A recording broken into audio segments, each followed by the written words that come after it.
Hi, my name is Allison, and I am the owner of the Cultural Classroom. I recently created an activity called Preguntas Personales, and they're task cards that you actually hang out in your classroom.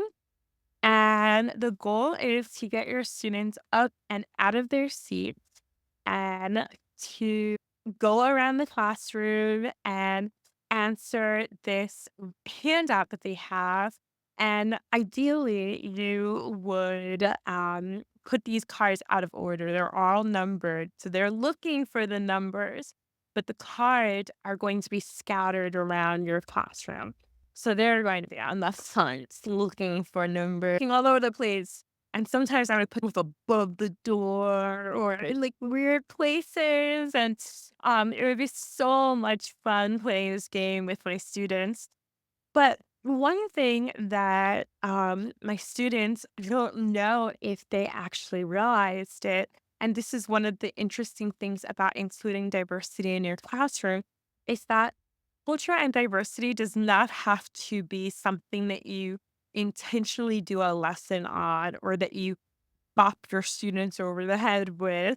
It can be as simple as including a diverse set of students um, in your picture about what do students like to do after school.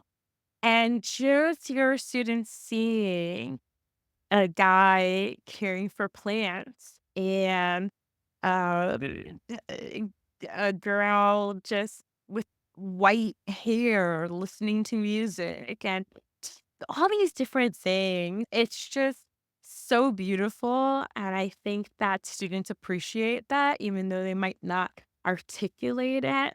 And I just really, really like using images of people that are not just the stereotypical blonde hair, blue eyed, and saying they're beautiful, right?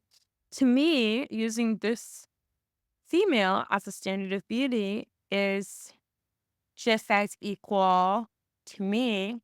And also, there's besides inclusivity, and there's all sorts of things going on here that's wonderful, along with conjugating the verb tener, and along with conjugating the verb ser, and correcting sentences, and all that good stuff is going on. And so, in this research, you're going to get teacher tips on what to do, how to cut them out, how to laminate them. It really is a low fuss resource.